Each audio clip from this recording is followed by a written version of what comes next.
Welcome to They Live by Film, a film discussion podcast focusing on the Criterion Channel and beyond.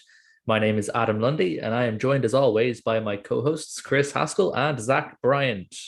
How you doing, guys? How's things? Hey everyone. Hello, hello. I'm ready to fight Adam on these movies. Oh, you are going to be fighting hard, my friend. Um, so this episode is basically the way it worked out is, as listeners might know, we obviously have one film now. Our current format is we do one film that ended up part of our vote for the Criterion Film Club that we run over on Reddit at r/Criterion Conversation. And then we each pick a film to sort of go along with that. As it sort of worked out with the rotations, both of today's films were picked by Zach. I'm not really too sure what his theme was. I'm sure he'll explain it when we get to it. But yeah, we're in for a fun episode, I think, in terms of discussion, to try and figure out if these movies are good or not. The first one we're going to talk about today is the debut film, if I remember correctly. Zach, that was the theme, wasn't it? It was first films. Yeah, it was. Yeah. I don't know if Zach's audio's on, but yeah, it was first films from Del Toro. Yes. So it's Guillermo del Toro's debut film from 1993 called Kronos. The basic plot, if you've never heard or seen it before, is a mysterious device designed to provide its owner with eternal life resurfaces after 400 years, leaving a trail of destruction in its path. So anyone want to jump in first on Kronos? Well, here, I'll tell you what, because I think I want to start because it's this is my birthday weekend. My birthday's tomorrow. Nice. Happy birthday, man. But more than just that, I thought it might be nice to get some of this objective stuff out of the way. So the objectively speaking, because we all know that in film critique, there are objectivity is big. So this is rated as the 2898, so 2,898th best film. Which feels That's very high. It feels high to me as well. Zach, is that low for you? I would sit there and say that, that's about right. I like this movie a lot. I think it's a good movie. I'm going to fight Adam on it here in a few minutes, but is it, one of the best films ever made? No. Is it one of Del Toro's best? No. But it's good and I like it, and I'll get into that in a little bit. But yeah, I have no problem with its placement there. All right. Okay. That's a measured response considering what I was expecting you to say. I thought you were going to say this was a top 100 film. But look, just real quick, I'll start and then I want to see how this goes. But, for me, I think I was trying to wrap my head around how this is so beloved just because it's such a simple movie. Like there's nothing really to it. But that's not entirely true. The more I thought about it, it is pretty impressive visually if you think about this as a debut film. And I have a hunch that the reason people like it so much is because they were impressed with this kid who was obviously a fan of kind of horror, maybe sci-fi, who came out and had this kind of imagination. And I think they probably felt like, well, this guy's capable of doing anything. So if this is a debut film, like what else is next? That's one way I could kind of wrap my head around why people are so crazy about this. But yeah, for me, it's all right. It's a very, very simple story, like a bedtime story kind of. Yeah, let's. What do y'all think? Yeah, I think it's just fine. When I can, how I can sum up this film is meh. It's okay. It's fine. It's not offensively good. It's not offensively bad. Like I said, it's a very simple story. There's aspects of the story I don't really get too much, which we can talk about. But like, yeah, I see where you're coming from in terms of like maybe it's impressive how like this is Del Toro's first film and it does have a distinctive visual style. It's not, I suppose the best thing I can put it in, it's not visually stunning or super impressive visually, but it's also not really crappy. It's quite measured. in Yeah. terms of like the direction and stuff like that. It's quite measured for a debut filmmaker. That's impressive. But I don't know. Overall, this film, I don't know. It just gave me like, and I mentioned this in my review. It gave me the vibe of like an R-rated Disney Channel original movie, or an episode of Goosebumps, or an episode of Are You Afraid of the Dark? You know, those kind of shows. It just gave me that kind of hokey, maybe. I don't know if hokey's the right word. It just gave me that kind of vibe. I didn't leave overly impressed by it, but I don't hate it. You know, I think it's just fine. Now let's hear the right answer. I'm always here for the right take. Don't worry. No, I actually don't disagree with Adam that it has a very kiddish quality to it, and I don't think that's unintentional though. I mean, looking at I know between Adam's never been crazy about Del Toro, and I'm much more into him, but all of his stuff is fairy tales. I mean, you look at even like something like Pan's Labyrinth. It's very fairy tale-ish. It's the way he directs. You look at Crimson Peak, which I think Crimson Peak. I've always said is the best designed vampire movie. That's not a vampire movie. It's a romantic ghost story. But this gothic sentiment was something he did very early in Chronos. It has a very it's low budget, but for the budget it was for him to create like this gothic style, and it takes a lot of assurance, and to me this film is all about him kind of getting through his rejection of the Catholic Church. Del Toro is famously very atheist, and even though he talks about religion a lot in his films, this one, by the end, it is very much a sort of rejection of the Catholic Church in about every way, and he's using very much the story of a vampire and the story of Dracula in a sense. There's a lot of Dracula influence here, obviously, but I just think that's really cool. Like I said, I mean, it's not Devil's Backbone, it's not Pan's Labyrinth, it's not Shape of Water, which I actually like. I see that one's a little divisive, but I think it's a very strong movie in the sense of hey, this is the first movie I'm making, and I just think it's a pretty cool movie altogether. Yeah, sorry, Go Chris. ahead. Just really quickly, just one thing I do like about the style of the film, and you kind of picked up on it there about, kind of that sort of idea of it being like a vampire movie, sort of horror fantasy elements. I do like how he merges that with the sort of contemporary world he's in. There's a lot of the film that's actually really reminds me of, just stylistically, reminds me of Blood Simple from the Coens. Especially that scene where the main character, I completely have forgotten his name, but he has that sort of fight with Ron Perlman's character on outside the party on that kind of cliff.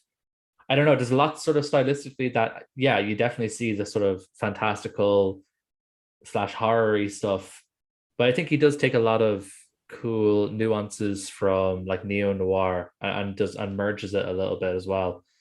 So I did like that. It's certainly a film. It's a film that certainly has a distinct voice. Again, that's me trying to give this film a compliment where I can.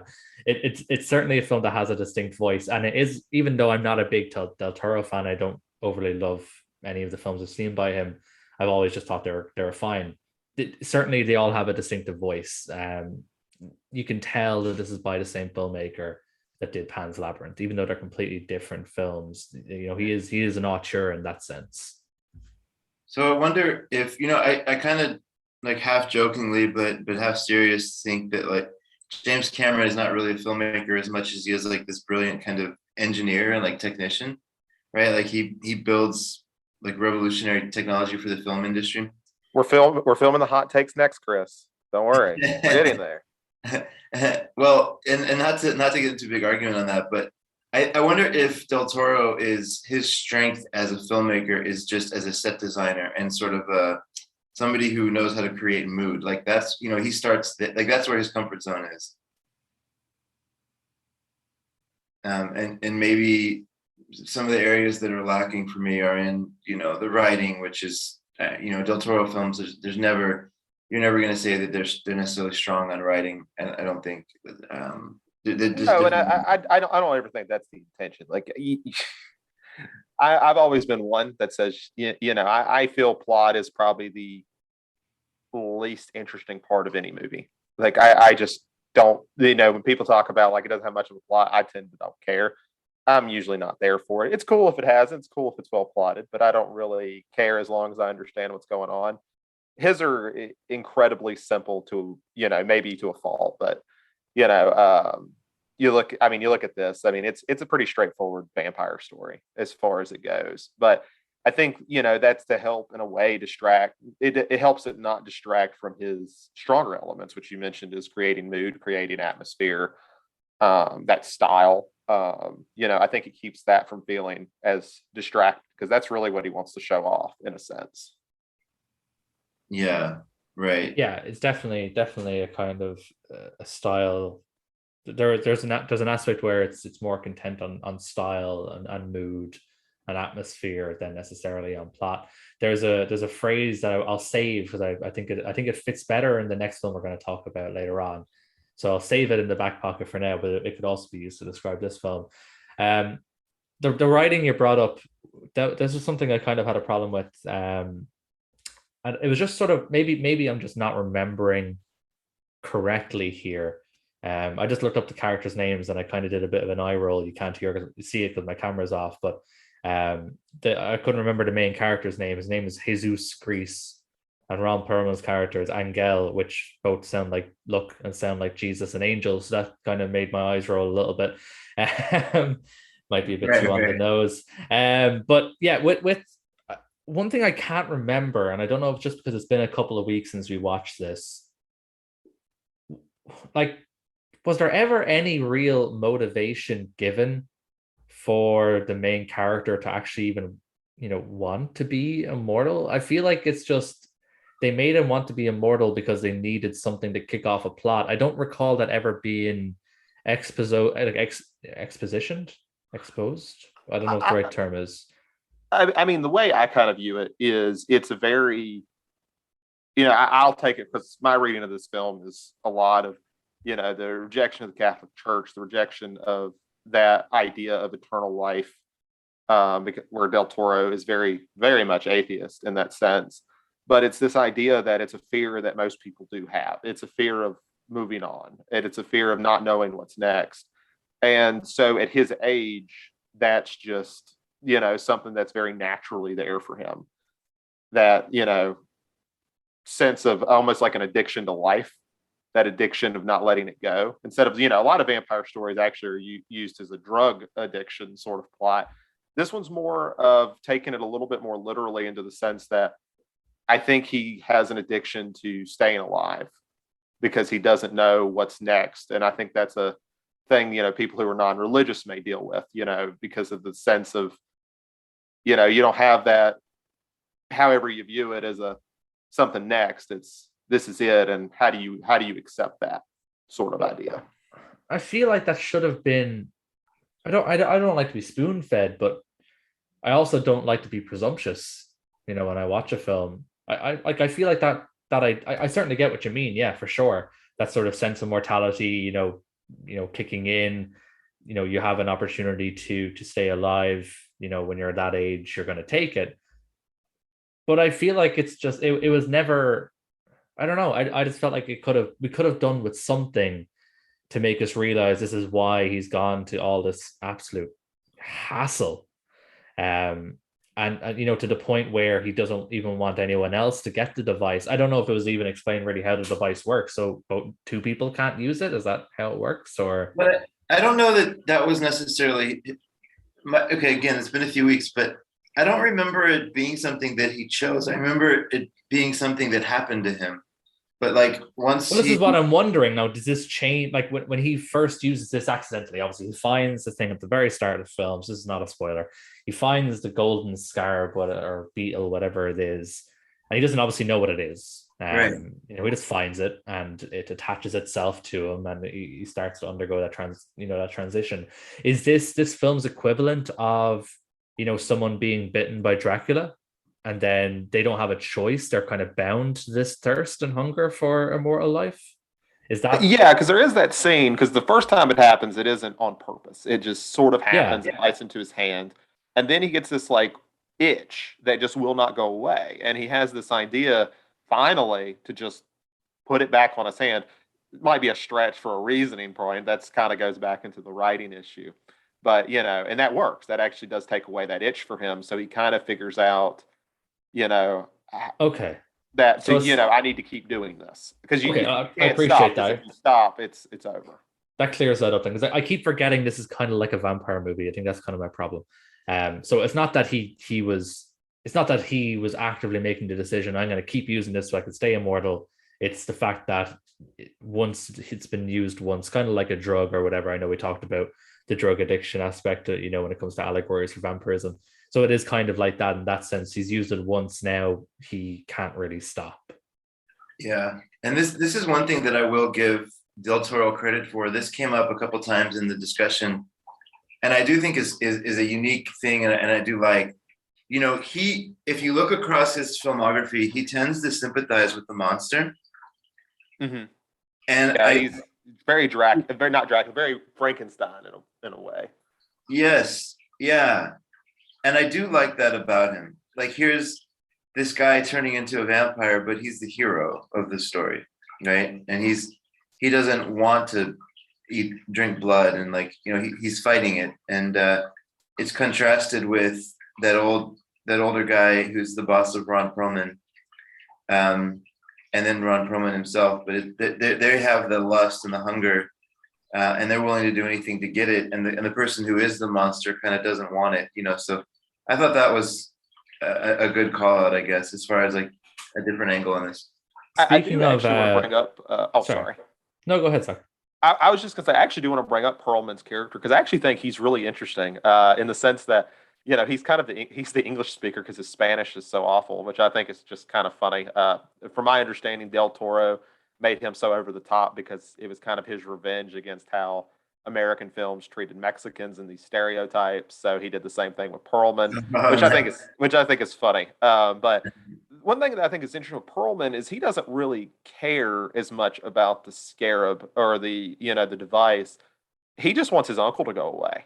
Like, that's kind of his whole motivation is, the reason the whole thing with like the reason he wants the plastic surgery is because his uncle keeps hitting him in the face and breaking his nose. And he just wants it to go away. So he's just doing what's necessary. I think that's really interesting because they are like on one side, but it's just kind of a means to an end for him. Like, he doesn't really care what this costs. He just wants it to be done in a sense. He doesn't want that obligation anymore. Yeah, I agree on that point. Yeah, there's definitely usually with these kind of films, once the kind of henchman style character gets wind, he'll try and make a play for it. But yeah, he just seems to want everybody just to fuck off. That seems to be his big deal. Just before I forget, because we mentioned Frankenstein, and I just want to touch on this really quickly, just in terms of the costume and the makeup design. Have you guys ever seen the film Curse of Frankenstein, the Hammer film? It's great. I love that movie. Yeah, did you see like a similarity? As he got more disheveled, he started looking more and more like Christopher Lee's Frankenstein, or Frankenstein's monster. I mean, I didn't notice it watching it, but now that you mention it, yeah, I can definitely see that Hammer influence on it for sure. It's just I think it's the hair. I think it's the hair that's what gets it. The way the kind of long hair, kind of sort of flattened down his sort of side of his head. It just really reminded me of Christopher Lee. So I did think, and that's another thing I will give this film credit for. The practical aspects of the makeup and the costume design and the sort of special effects and stuff are very good. The makeup, especially towards the end of the film, as the main character gets more and more sort of physically disheveled, the makeup design is very good. This fits into the same category for me. Del Toro and Edgar Wright to me are similar in one thing, that if I was ever going to have a dinner with filmmakers and just talk about film, I feel like those are two that I would want at the dinner because I feel that they're obsessed. They're kind of fanboys first that became filmmakers. And I do like that about Del Toro. You know, you can see influence and his passion for movies and horror and monster movies come through in everything he does. So that, you know, I've always appreciated that in him. Yeah, I mean, I don't necessarily disagree with that. I'm a big fan of Edgar Wright too. But yeah, they definitely wear their influence on their sleeve, not to the point of Tarantino necessarily about, that I still feel like they try to put his, I'm not going to say Tarantino doesn't, but putting your own spin is still a big priority to them. But, it's not just Yeah. reference after reference. There's more to it than that. There's a big difference between influence and just straight up stealing sequences from other movies. Very fine line there. I don't know, I certainly don't want to end too early, but I don't know how much there is for me to say about this movie, just in total transparency. It was okay. I would even watch it again, like as my son gets a little bit older, if he's into horror movies at all. I would watch it again. I could sit through it again. It was fine. Chris, you haven't watched Pan's Labyrinth yet, have you? I have seen Pan's Labyrinth. Yeah. Okay, I couldn't remember if you had. But that's that movie itself is not too bad, but there are some visuals there that are a little disturbing for a 5-year-old. But I think The Hand Man. Yeah. As he gets, I'm not one. I don't want to get into like parental philosophy here, but it just all depends on the kid, right? When I was 5-year-old, I was watching Freddy and laughing at it because I could tell it was fake, and like I can already tell that he's not like that. He sees a shadow and he's like, he wants to come sleep with us because it's a ghost. So yeah. So it just depends on the kid. But anyways, I guess my bigger point is these movies are fine. Like I think Del Toro for me is somebody that I watch. I tend to forget. And then if somebody brings it up, I kind of remember pieces of it, and I'm happy that he exists. Obviously, he has a really rabid fan base, so that's good. He's filling a need, and yeah, that's kind of my my take on Cronuts, I guess. I guess my summation would be it's better. I'll take the last line from my review, which was it's better than most of the French New Wave shit we watch. Hard disagree on that notion. But I won't begrudge you of your opinion. Speaking of vampires and blood-sucking habits, this has been a very expensive season for me. And the boutique Blu-ray companies are sucking my bank account dry at the moment. I got the Vinegar Syndrome haul in, which I know that people kind of give them crap for putting out movies like Miami Connection, even though I really like Miami Connection. But like these guys are just, I think in 10 years people are going to look back. And or maybe some people are doing it now, but I think the greater critical audience is going to look back and just realize how impressive the work is they're doing for collectors. They've fully embraced the fact that they're putting these out for collectors, and I think it shows.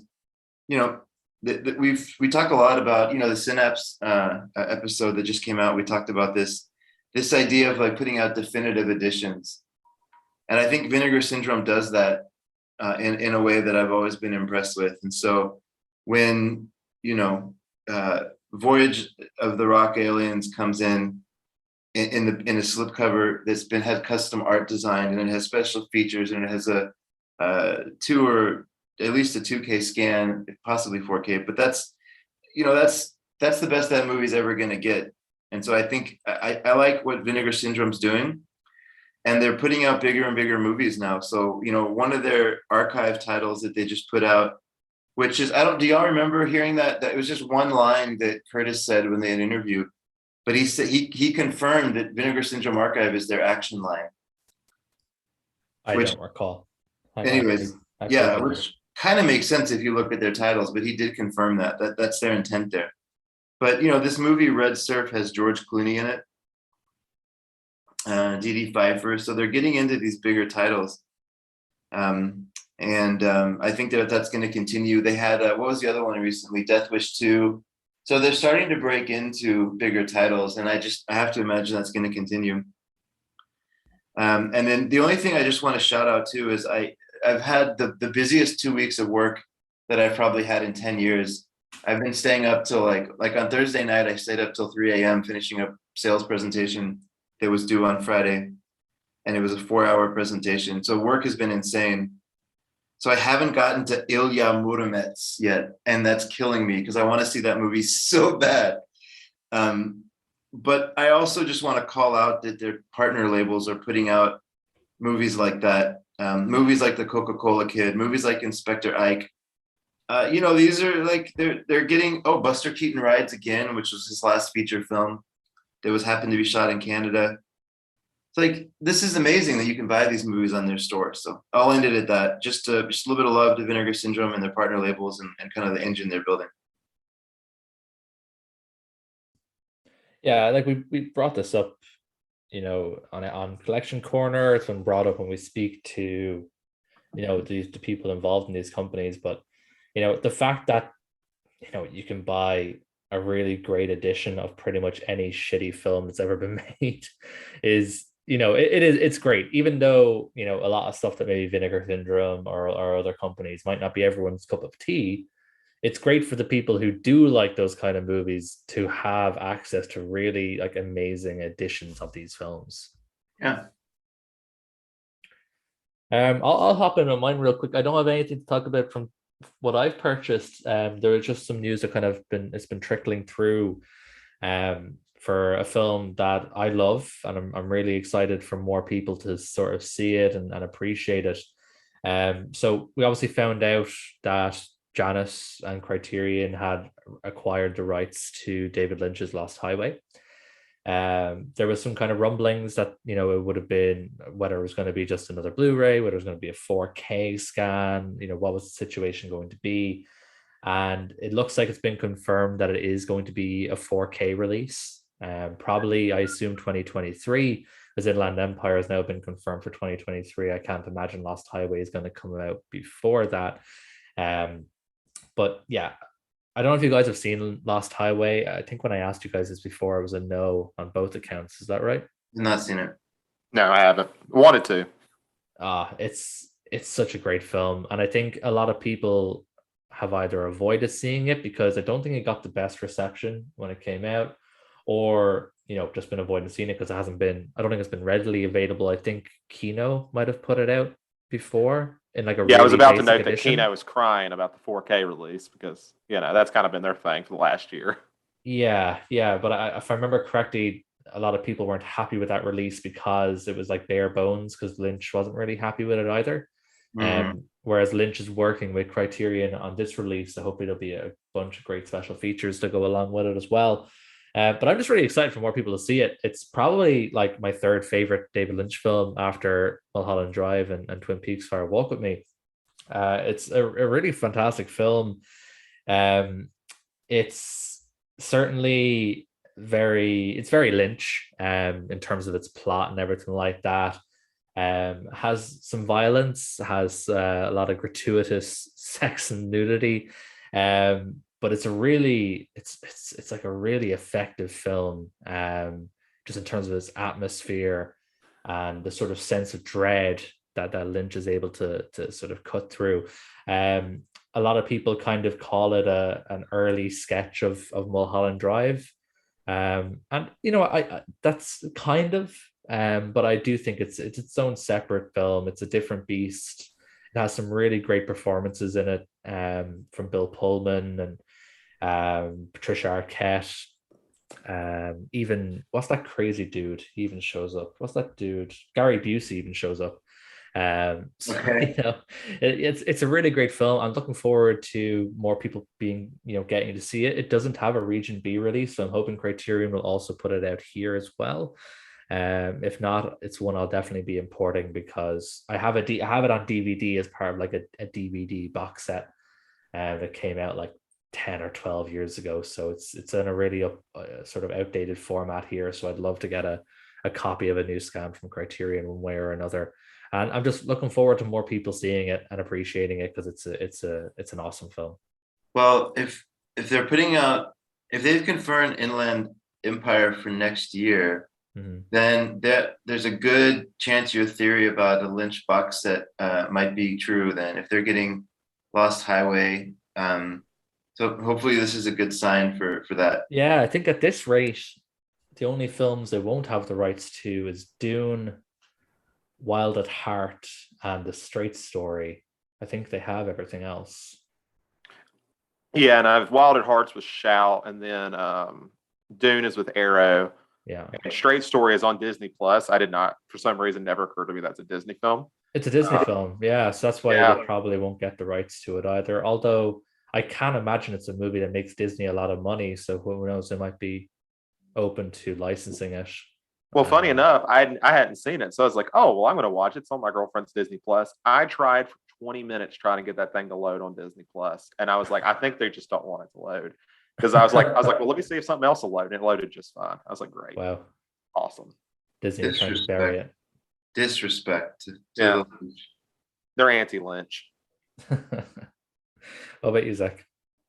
I'm going to go a little bit different. I really haven't bought much lately. I think I mentioned before we started recording that I'm kind of going through something I think people who collect or in hobbies have to go through eventually. I am rebudgeting everything. I'm sure plenty of people are tired of hearing about the economy and the gas prices, so I won't drone on those. Safe to say it sucks a little bit. But with that, I'm actually going to be taking a break from collecting for a little bit for the most part. I'm at least not going to be buying anything until my girlfriend pays off her car, which is actually just about a month or two away. So that's pretty exciting. We'll have that done. But during this time, I'm actually going to be kind of, I'll be honest, the tactics that a lot of these boutique labels work really well on me. Like, when I go on Vinegar Syndrome and it says, oh, only 200 copies left of this movie I would have never thought about before I noticed it was low and I won't be able to get it later. So I'm going to probably be using this opportunity to mostly just kind of get a pretty big list of things I actually want and interested in, and kind of go from there and kind of revamp a little bit how I purchase things. For years, it's been I have this much of a budget this month to spend on things I want. And sometimes that has led me to buy some pretty stupid things because I'm like, well, I got an extra $20. Why not? I think this is kind of probably going to end up being a good thing in disguise, but I'm going to be living vicariously through you guys for the next little bit as we record. But as part of the exciting news, I'm really going to be probably the thing I am going to buy once this is all said and done. I've already made the decision on that. Is I'm going to be getting Deaf Crocodiles. They have 3 more things that I haven't bought yet. I haven't got my Vinegar Syndrome set yet, but they just put out a set of this filmmaker, Iranian, I think, where it has like 4 of his movies and they all sound like really cool. Like I think there's like a science fiction movie in there. There's like a slasher movie in there. Chris, you might can remember what they just put it out. I think it comes out the 28th of this month.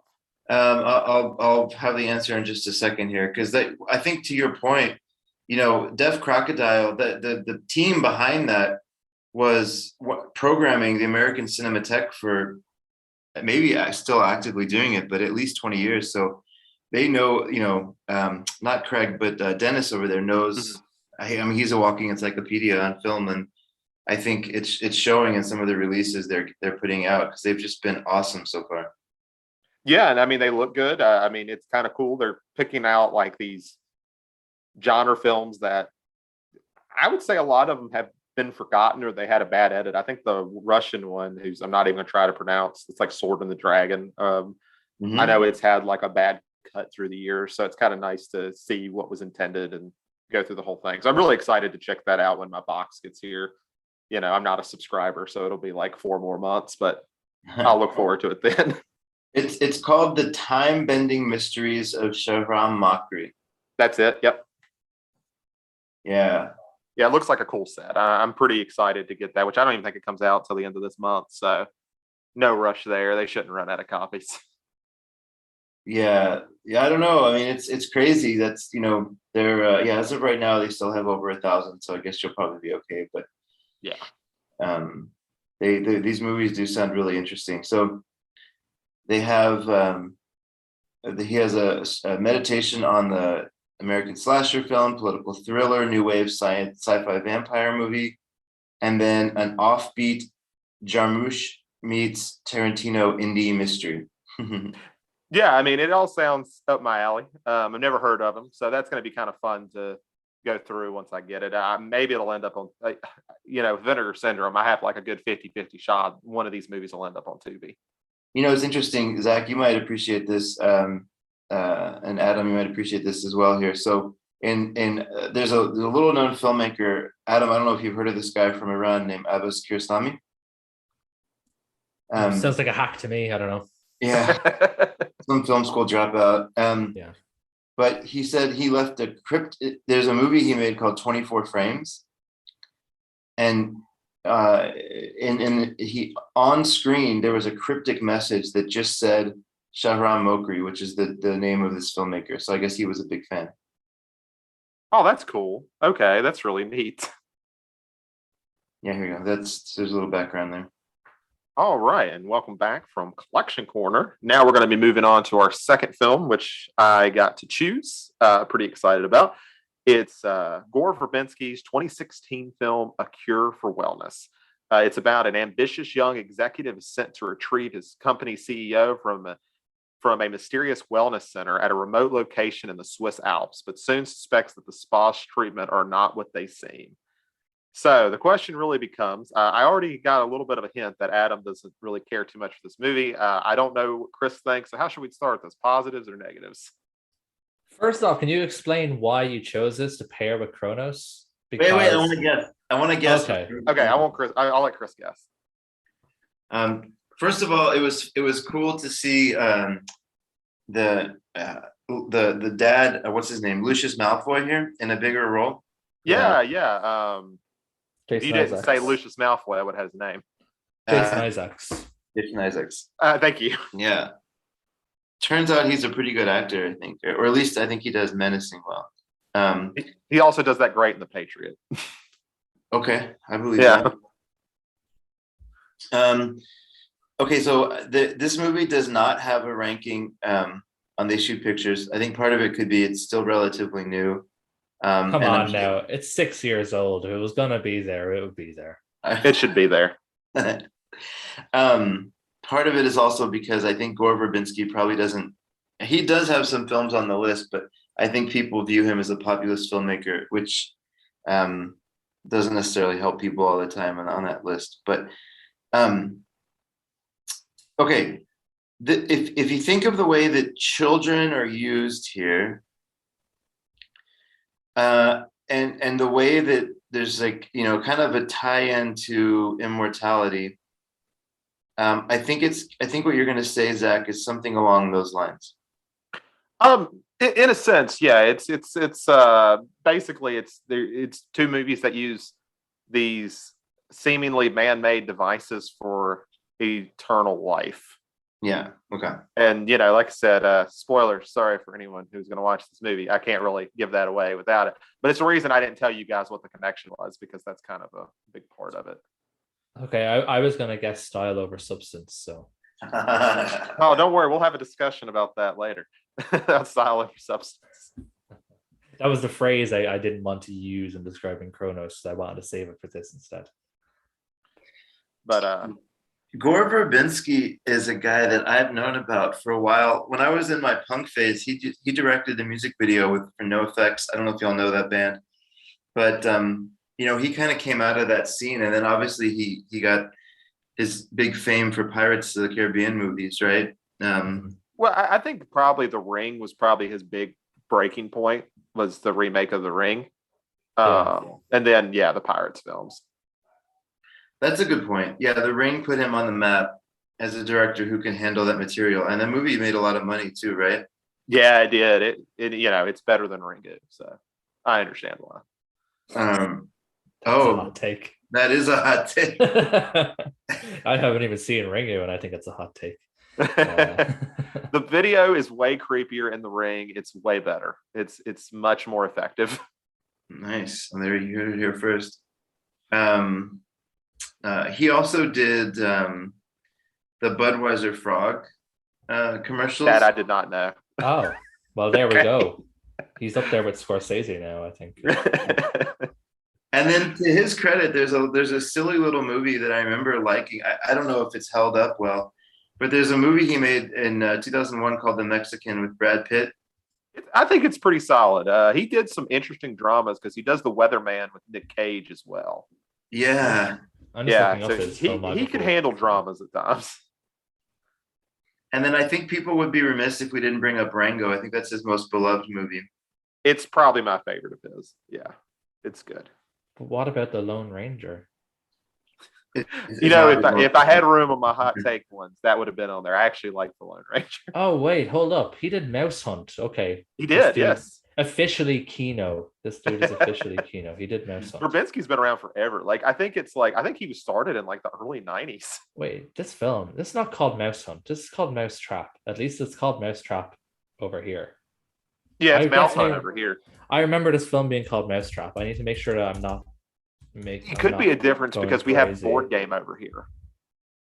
Well, I don't know if that's a big thing over there or not. Is the board game called Mouse Hunt or Mouse Trap? Mouse Trap. So I don't know if there was issues calling it Mouse Trap over here. We have that as well. Why do I think this film was called Mouse Trap? Maybe I'm just mixing it up. No, this is some Mandela effect stuff. It looks like it was always called Mouse Hunt. I always thought this film was called Mouse Trap, but that's probably because I mixed it up with the game. No, anyway. You've shifted all realities. Let's get it right. For sure. But I guess I can get started on kind of why I really like this film. Just to, and Adam can try to break it down. What do you think? So to give a little background on this film, Verbinski originally wanted to do a BioShock film. I don't know if you guys played those or not, but that was kind of great game. Yeah, this was kind of and when he couldn't get that project, he kind of retooled and made this film. And I think that's, a huge influence. I think the way it is designed, I think it's very BioShock in that sense of some of the themes it goes through. But, I watched this film back in I watched it in theater. So 2016, I was the only person in theater because nobody went to see this movie. Sadly, but I really enjoyed. It spoke to me on that level because probably the most obvious theme of the film is work burnout. It's that idea of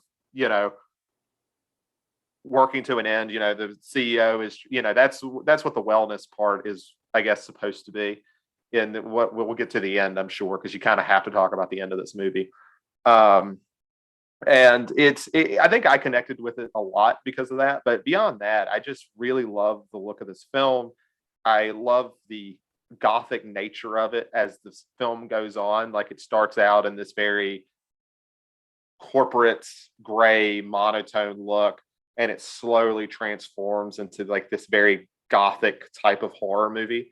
And I think that is so cool to watch over that because it's a long movie. What is it, 2.5 hours? 2 hours. Yes, thank you very much. Yeah, 2 hours and 26 minutes. I knew Adam would love it for that. Mm-hmm. And seeing that kind of slow descent to that, I just think is really neat. I think it's really effective. I think it does claustrophobia really well in a lot of scenes. Even though there's all this outside stuff, I think the way it feels so contained, even in this something that doesn't seem very contained, I just think it's really cool. And I think that's a big reason for the Swiss Alps is because it's a place that looks beautiful and feels so outside, but it feels so isolated at the same time. So that kind of, I guess, sums up a lot of my love for this movie, but we'll probably get into more as we go. Can I go through my little checklist? Yes, feel free. Okay. Script is bad. It's bad script. Pacing's awful. But I do like some of the ideas in the film.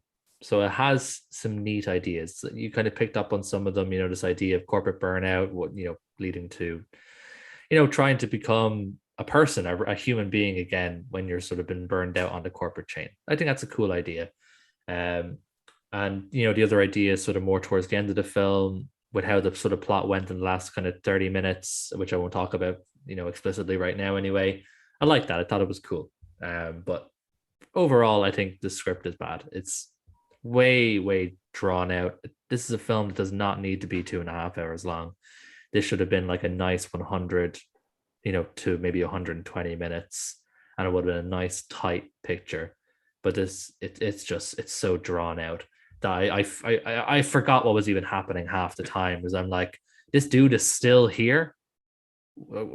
Just how is he? He just keeps sort of going into cycles of bullshit. My next point is on the cast. Maya Goth, who I saw recently in another film you recommended, X, which is awesome. She's very good.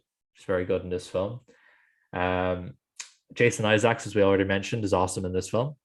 I think he's a very underrated character actor.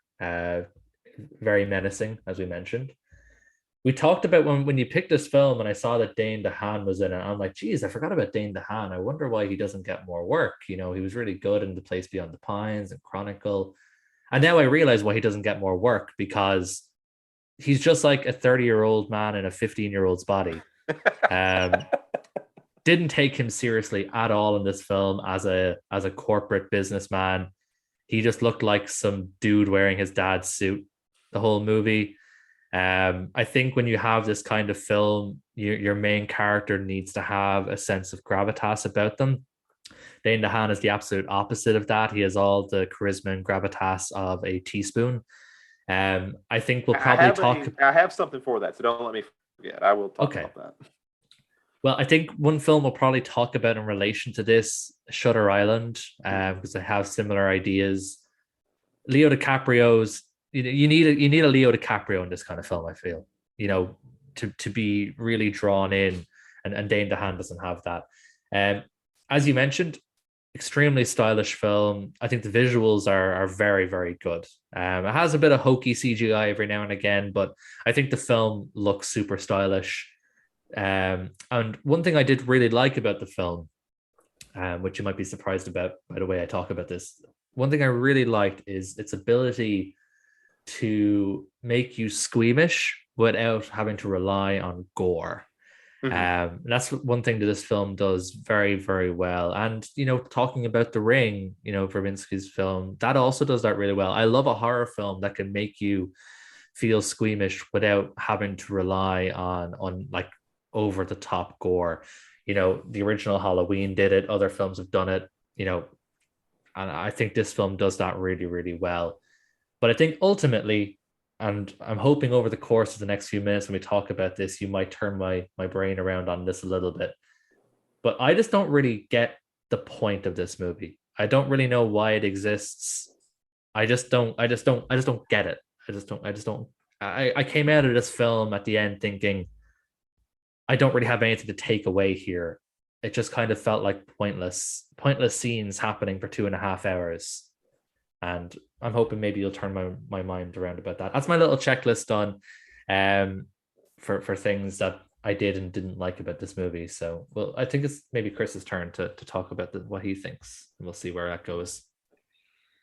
I think it's obviously in the hands of a very competent director, from the sense of the way that it felt like everything happened the way it should. Like that, I think if anything, the size of the projects that Gore Verbinski's worked on, he's probably a really good, sort of on-set producer. I don't know if that's the right term, but in the sense of like making sure things happen on time, kind of just getting like the nuts and bolts down of what's happening. And I think if some of those Pirates movies he's worked on probably as well, he's probably stopped looking at the script that closely and just kind of been like, okay, what is it today? Okay, sure, let's just get this done. I don't know if that's true. They got pretty wild by the end.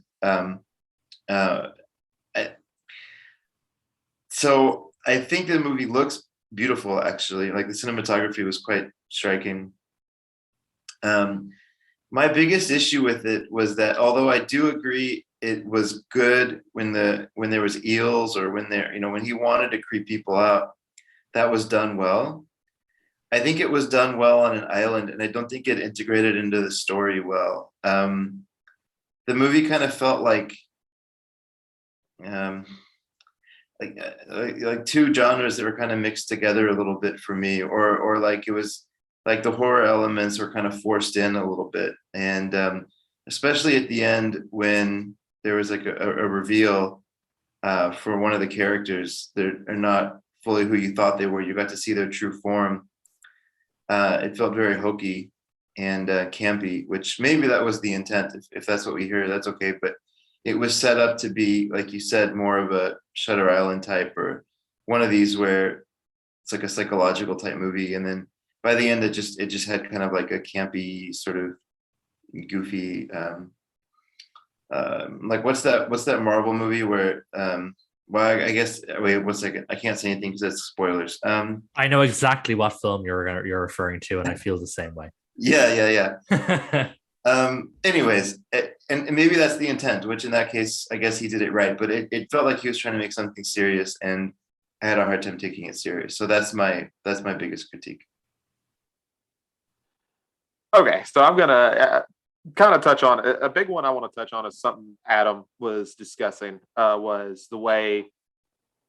Is it? How do you say his name? Dahan. That's how you say his name, right? Dahan. That's what I would. Yeah, Dahan. The way he looks, does not look like a corporate figure, and I really do think that is intentional.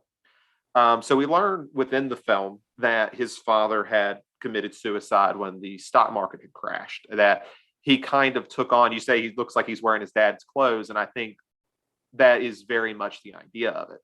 It's this idea that the father passing on their life in a sense. And I think that even connects into what we learn at the very end of the film, something that's happened, trying to talk around it the best I can, something that's happened 100 years ago is just the father trying to pass on a life, trying to pass on a legacy.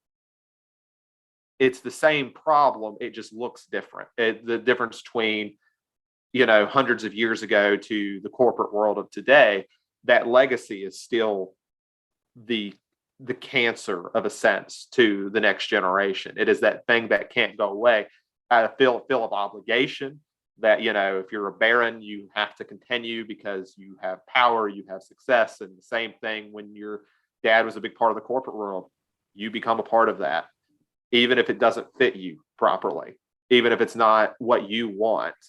I think that, that was a very intentional choice to have someone like, not a Leonardo DiCaprio, because he would feel so much more comfortable in that role. Dahan is obviously, at least, can figure out how to make this work. I don't think he's an unintelligent guy.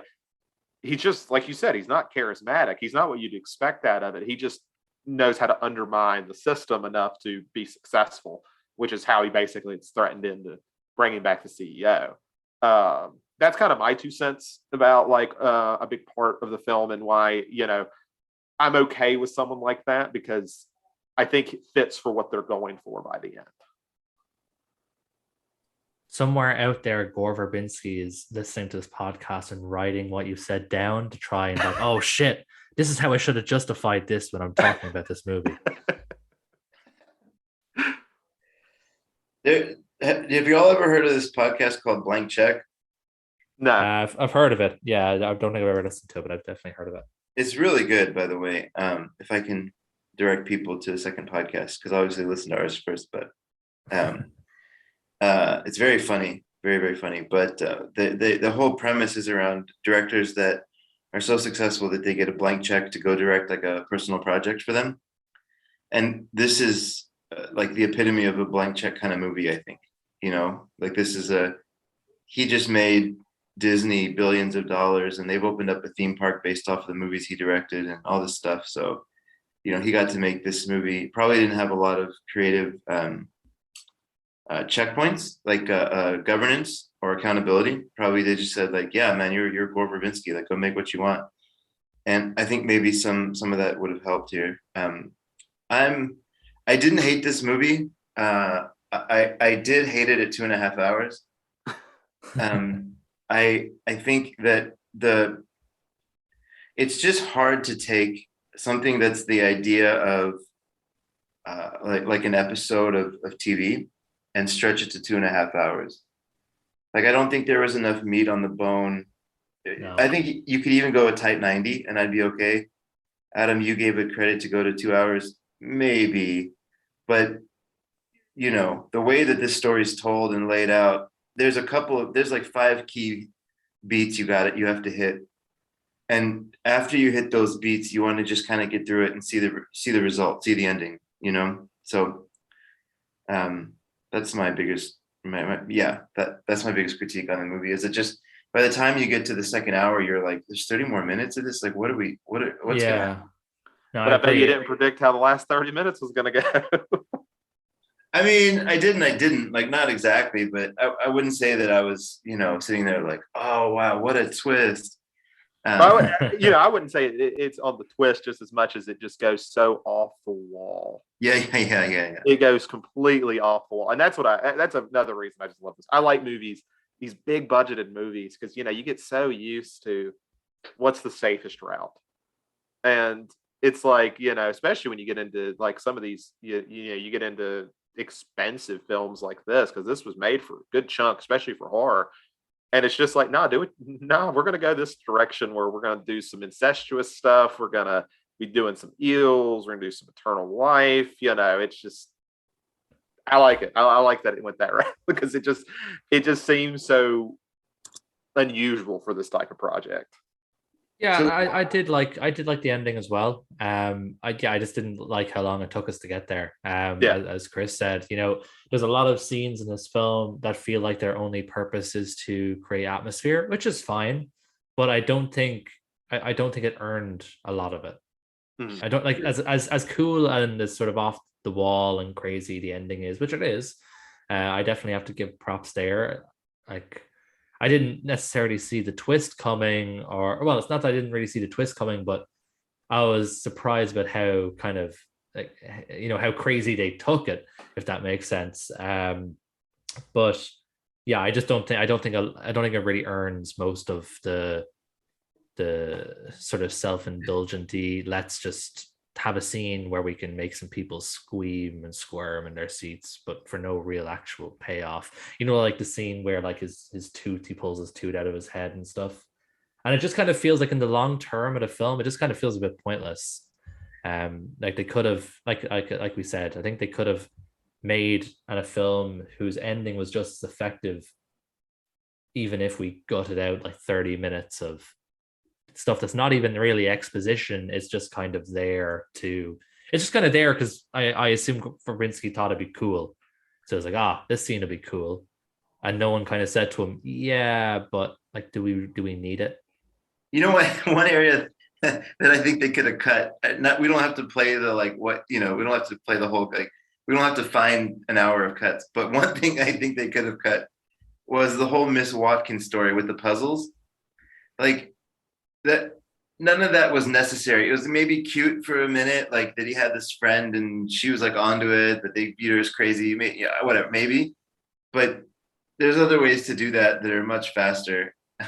I don't even know if this is good or bad. I don't even remember what the hell you're talking about. The lady that was like good with the crossword puzzles, and she was like on to some of the yeah, no, I forgot that even existed. So that will tell you how much it could have been cut out. I forgot that even happened. Yeah. Is it worth doing a spoiler tag and just talking quickly about the ending? Yeah, we might as well. So yeah, spoilers. If you don't want to know how this film ends, then skip ahead now. Chris, were you thinking of Captain America? Yeah. Okay, cool. So it's like he's just like not the red skull, he's like the greenish brown skull. Exactly. Yeah, I didn't see that coming at all. It's kind of out there. It's kind of a bit like, come on, like, do we really expect him to have had a mask that good? This isn't Scooby-Doo. I was kind of like that, but I didn't expect it. That's the biggest compliment I can give. I didn't expect him to do that. When I heard about the whole, when it got revealed about the whole sort of want for eternal life and how he's kept himself alive for so long, I thought, okay, cool. He just kept his face normal, or he's healed over time or whatever. I didn't expect him to be wearing like a Mission Impossible style mask You know, I also didn't expect him to go and attempt to rape his daughter in quite a explicit way. So you know, these are things that could have been done differently. But I kind of appreciate that Verbinski had the balls just kind of go, no, fuck it. We're just gonna to crank this up to the max. I did appreciate that. It was kind of like getting a shot of like adrenaline after like you've nearly fallen asleep. Because you know this film went on for so long and I didn't really know or care at this stage where it was going. That ending was kind of like, oh shit, okay, this is kind of cool. And I kind of got back into it then at that stage. I think what can, you know, because this film has kind of gotten this cult following since it released. Like I said, it didn't do well in the box office at all. It got mixed reviews. But I think mixed is generous. Yeah, I mean, whatever you want to say. You know, it definitely has its fan base for the film, and I think it comes down to how much you just kind of enjoy hanging out there. Like, it definitely is meandering. I'm not going to deny that, but I just enjoy it. Like, I enjoy like every minute I can kind of spend there because I think it's just really cool. I think it's got a lot of like neat world building, and you know, it leads to something just kind of very gothic, almost like, I don't want to use the word experimental because I won't go that far, but just something that, you know, you feel like would be in this random old movie of just trying to come up with something, you know, to really get the audience hooked and to remember. And, you know, it doesn't necessarily do much with that. You know, you see that in a lot of old black and white horror films, like especially from like the 30s and 40s, where they'll do this really bonkers end that you don't even know how they even got there. And I think that's kind of what I like about this is its gothic ending in that sense. Yeah, I certainly can't begrudge this film its ending. It needed an ending like that for it to be anyway memorable. I think what most people remember from this film is the ending, and just like forget like 80% of what happened leading up there, like what I did. Like in that group of friends, especially when you're growing up, there's always that one kid that like there's a joke that's going around and everybody kind of thinks it's funny, and then they kind of tell that same joke to the point where it stops being funny. That's kind of how I felt a few times, like in this movie. Like, for example, when he's raping his daughter, okay, like I got that what was happening pretty early in that, like, we didn't need the whole scene. Like, you know, you could have cut that in half and it would have been just as effective. Like, I don't think he's trying to be Gaspar Noé and like make a point about how time destroys all things. It felt like a little bit too much of the daughter rape.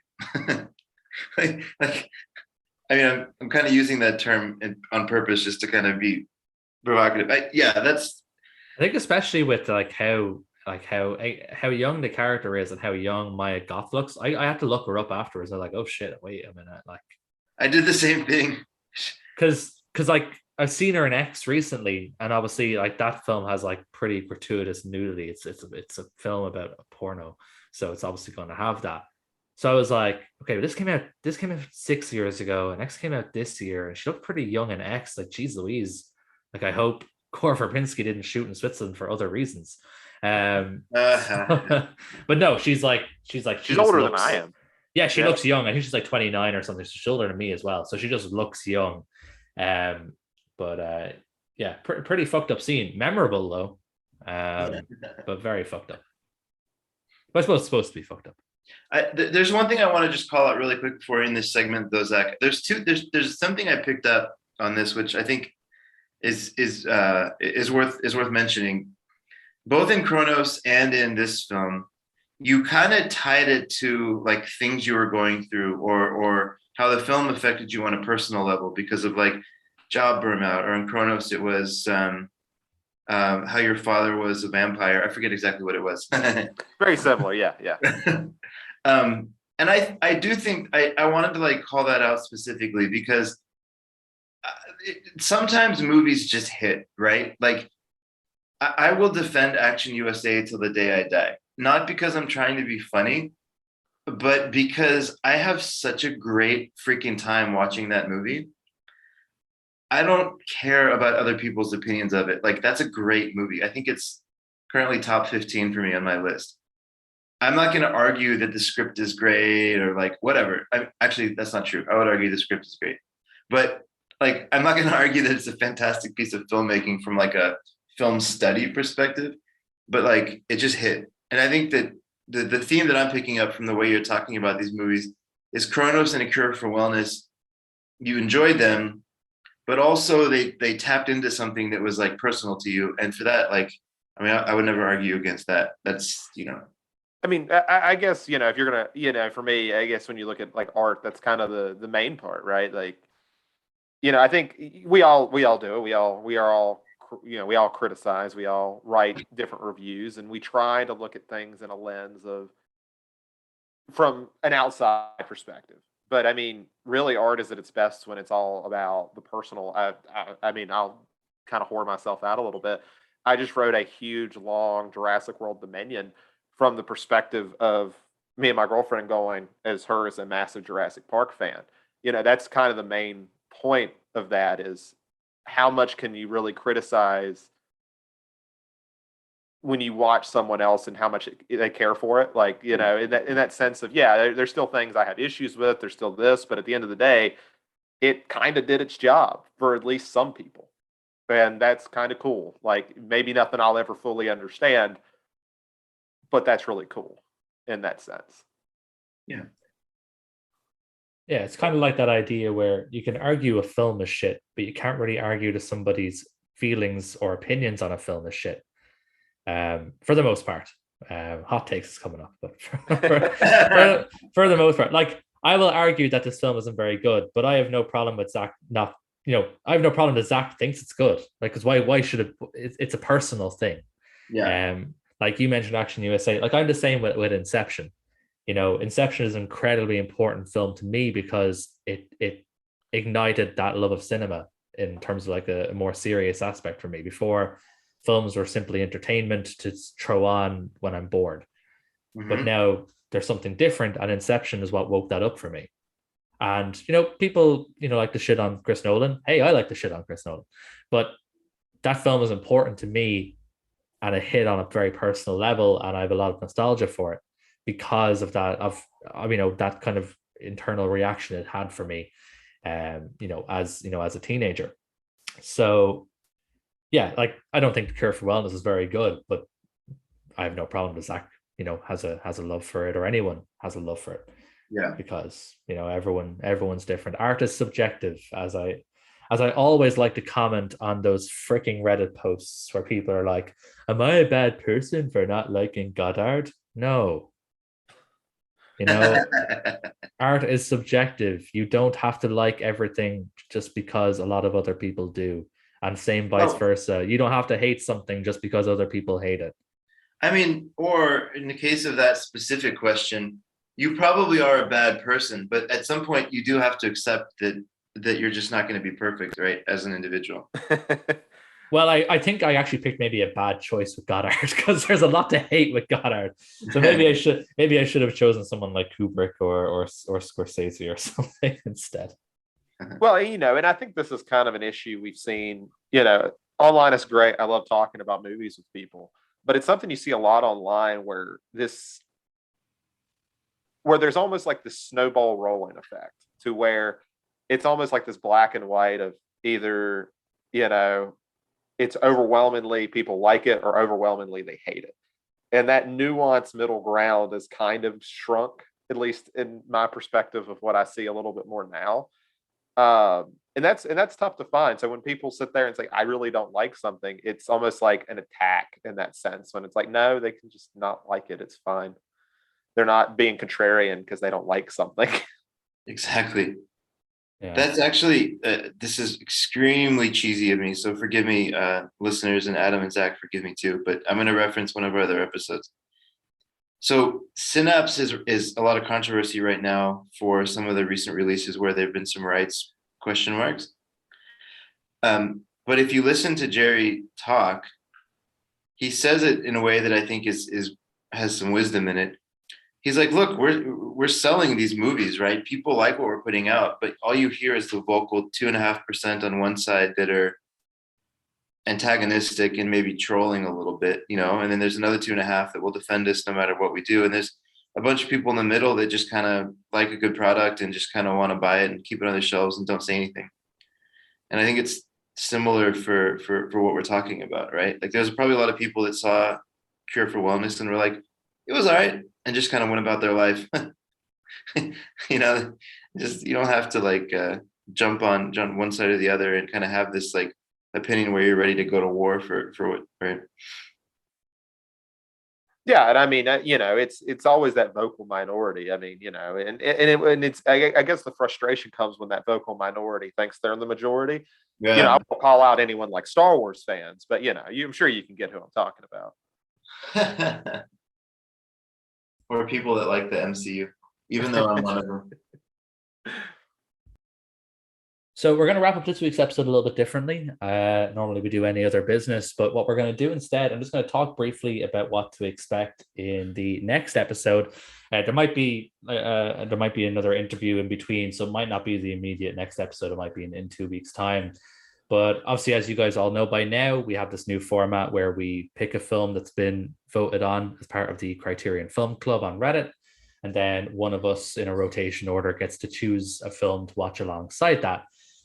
So the film that we're going to watch from the film club is the Jim Jarmusch movie Ghost Dog: The Way of the Samurai, which I think we've all watched by now, and so we won't talk about too much. But it's a cool film. It's sort of leans on that, as the title implies. It leans on that urban samurai idea. So I thought it's my turn to pick. It is simply the most obvious choice I could possibly do.